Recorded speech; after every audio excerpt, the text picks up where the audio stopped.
Clippers 116, Trailblazers 86. The first W of the Clippers season. Howdy Doody, my boy. It's J-Rob Central. And welcome to the Clippers postgame, the third game of the year. The first one that I finally watched. I had enough time to watch this one. So let's see our face. There we go. That's a lot better. We're going to go over the two best starters of the game for both the Trailblazers and the Clippers, and then the two worst starters, as well as the best bench players, along with some stats that I want to go over, and then some little notes. And we'll do a little preview of the next game. So I'm going to stop saying that for the rest of the series. If you don't know what it is, then tough luck, So here we go. The best starter for your Clippers in this game was Reggie Jackson, all right? He had 18 points, 5 rebounds, 4 assists.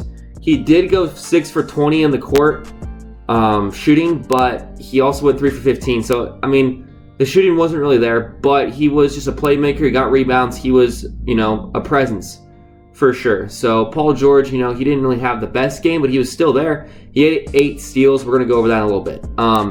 The worst starter was Nicholas Batum. He had 2 points, 6 rebounds, 1 assist. He went 1 for 2 and 0 for 1. With those numbers, 1 for 2 and 0 for 1, I mean 1 for 2 shooting and then 0 for 1 at the 3, okay, if you guys don't understand that. Just inefficient, 6 rebounds, great, but everything else was a little bit subpar, especially for Batum standards.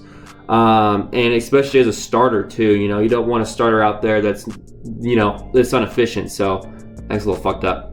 Trailblazers, your best starter was CJ McCollum. He had 20 points, 4 rebounds, 4 assists. Scoring machine, 7 for 16, 4 for 11.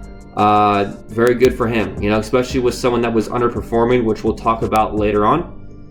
Robert Covington was the worst starter. He had 0 points, 6 rebounds, 1 assist, 0 for 3, 0 for 2. Poor guy. Brutal stuff. Your best bench player for the Clippers is Luke Kennard, okay? This man, if he was starting, he'd be the best player of the game, okay? Without a doubt. He is the player of the game off the bench. 23 points, 4 rebounds, 3 assists, okay? 8 for 10 shooting, 6 for 7 at the 3. Holy shit. God, my washer is very loud if you guys can't hear that. If you hear it, I'm sorry. But Luke Kennard was a scoring machine. He finally was confident.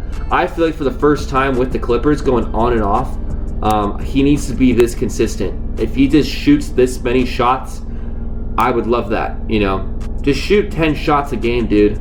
That's what we need. I don't care if you make 8 of them. Just shoot 10, okay? You are confident. You're one of the best shooters in the game, in my opinion. And you need to prove it to the fucking world. So, please keep shooting Luke Kennard. The best bench player for the Trailblazers was Anthony Simmons. 12 points, 4 rebounds, 1 assist, 5 for 13, 1 for 6. Very, very efficient as a bench player. He might see some starting minutes very soon for your Trailblazers. We're going to be facing them Friday, so I wouldn't be surprised if you see Anthony start. I'm not kidding here. So, the two stats I want to talk about for the Clippers, they had 37 assists. Okay? They were passing the ball around. And if you want to compare that with the Trailblazers had 15. Okay? 37 versus 15, that's a huge detrimental, stat for the Trailblazers. I was trying to just determine, the outcome based on the Trailblazers, because 15 might not be that much, but compared to 37, yeah, that's huge.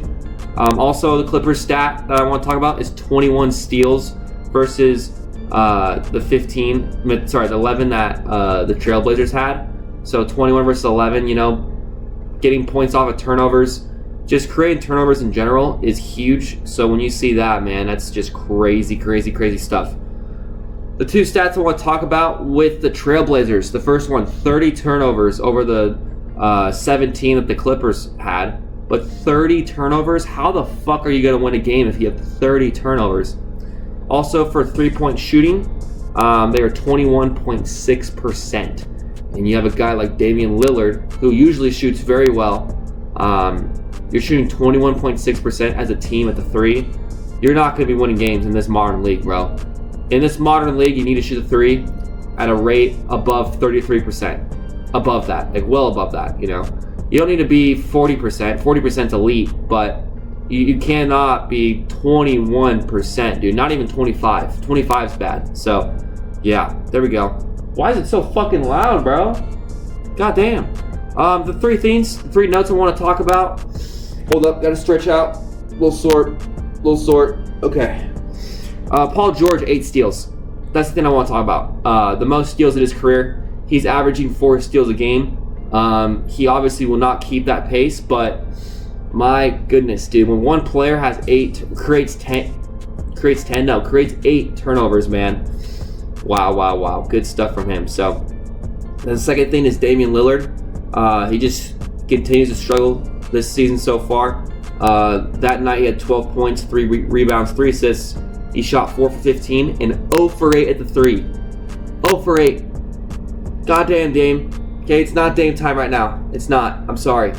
Sorry to point that out to you, but Patrick Beverley, I wish he was around doing this. I wish he was. I miss Pat Bev for that. But I also miss Lou Williams laughing his ass off as well. And then the last thing, the Clippers bench, man. They have so much depth. They have so much fucking depth on this bench. And I cannot wait to see what happens. They have Winslow. They have Hartenstein. They have Kennard, Terrence Mann. I mean, God, that's 4 fucking players. Like, if they were all on the Thunder, they would be starting with Shai Gilgeous-Alexander. I'm not even kidding. So it's incredible to see that type of depth on the bench. Winslow could be on and off here and there, but he's looking really good right now. I'm very happy with Winslow and his performance. Hartenstein, I had no idea who the fuck this guy was, and he's insane right now at least. And Terrence Mann, he's Terrence Mann. He hasn't really played the best that I think he could, especially with Kawhi out. I think he needs to be a little more efficient. But as a bench player, not a problem with how he's doing. And Luke Kennard, man, he had a great game last night. So Clippers bench, definitely want to talk about them because they are loud and proud right now. So I can't wait to see them later this season. It's so exciting. There could be like 2 6-man, for voting off the Clippers alone. So like what we had with Montrezl Harrell and Lou Williams that one year. Same thing with this year. It could be like Luke Kennard, it could be Terrence Mann, it could be other guys too. So, we could have 3 at that point. It's exciting stuff. It's exciting. So, can't wait for that. So the preview. We're facing the Cavaliers today. This video was supposed to come out yesterday, but it's coming out today on the game day for Wednesday for the Cavaliers. The Cavaliers are 2-2 right now. It's at 7:30. Their last game, they beat the Nuggets 99-87, and Jarrett Allen had 21 points, 16 rebounds, and 2 assists. So we'll have to keep an eye out on him. So without further ado, that is your video. Thanks so much for sticking by with this Clippers post-game stuff. And I guess we'll just see you later. Y'all have a good one.